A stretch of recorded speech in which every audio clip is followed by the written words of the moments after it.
Saludos a todos los inversores inquietos. Soy Alberto Reguera, colaborador del Inversor Inquieto y también banquero privado en Andbank.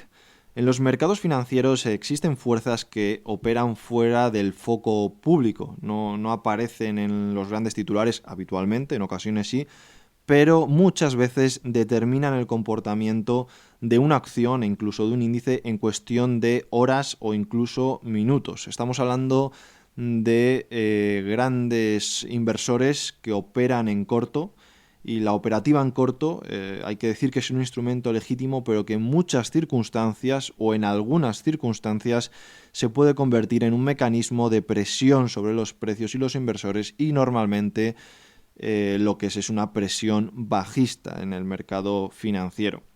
Hoy vamos a explorar cómo funciona esta operativa, la operativa en corto, y también cómo está la regulación en estos momentos dentro de esta operativa.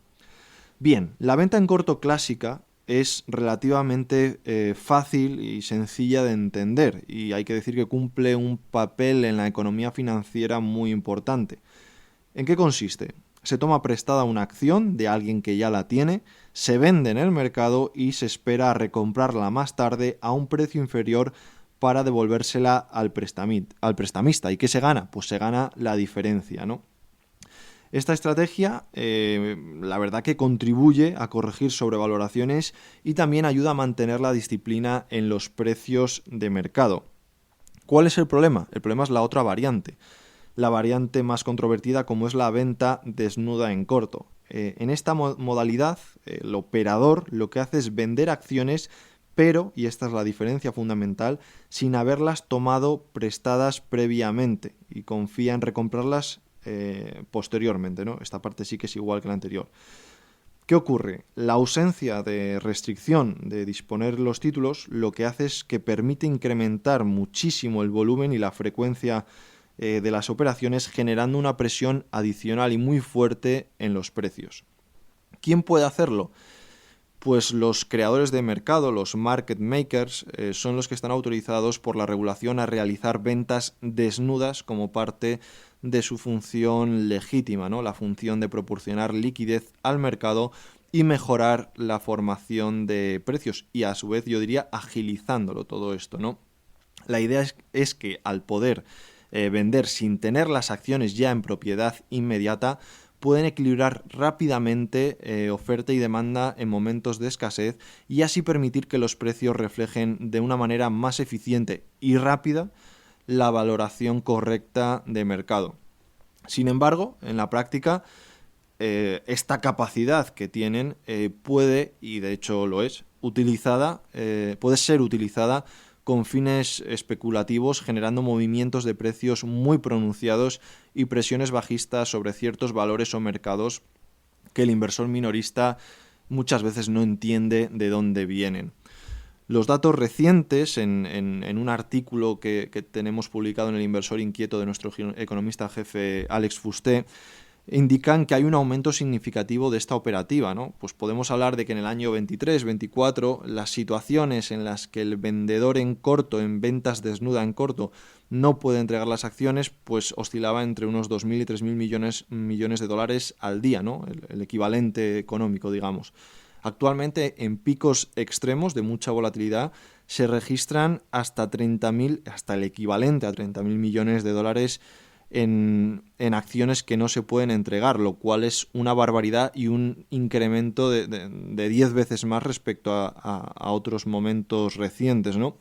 Y además, y esto yo creo que casi es lo peor, cerca del 30% de esos fallos de entrega se prolonga durante varios días, es decir, no se corrige rápidamente, con lo cual evidencia que hay una estrategia agresiva de intentar influir en el precio más allá de la función típica del creador de mercado tradicional, ¿no? Si no se corrige esto rápidamente cuando ocurre estas acciones que tienen fallo en la entrega, que se puede corregir, es porque realmente no se está intentando dar liquidez al mercado, sino que está habiendo una operativa que intenta influir en el precio de las cotizaciones.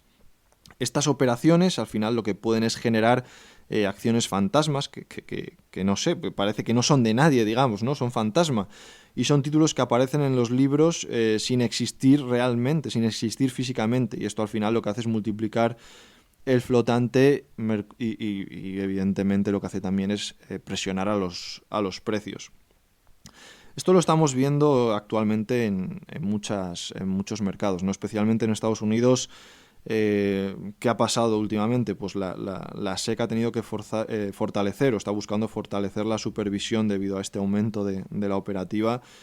Y es cierto que ya lleva unos años en ello. Desde el año 23 las nuevas normas obligan a los grandes vendedores a reportar sus posiciones significativas y los préstamos de acciones. Sin embargo, la realidad es que la divulgación, digamos, pública se ha aplazado un ejercicio más.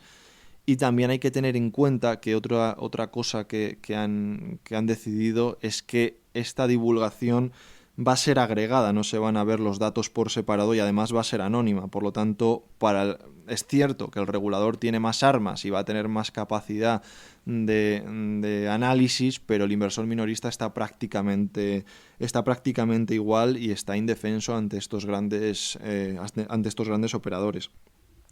Como decíamos, en estos últimos días, ¿no? En estas últimas caídas que hemos visto en Estados Unidos, sobre todo en el Nasdaq, muchas acciones han sido, sobre todo dentro de las tecnológicas, digamos, algunas grandes y sobre todo medianas, ¿no? Que no tienen datos a lo mejor tan sólidos, pues han sufrido estos ataques bajistas, que en muchos casos quizás tengan sentido, pero en otros muchos vienen por tratar de reducir los precios, bien sea para ganar en esta operativa en corto y muchas veces, como dice también nuestro economista Alex Fusté, es simplemente para frenar este rally, que como dice él es el rally más odiado de la historia, porque hay mucha gente que se ha quedado fuera y lo que quieren es que el mercado caiga para poder sumarse, ¿no? Pues por lo tanto hemos visto ataques a varias compañías tecnológicas.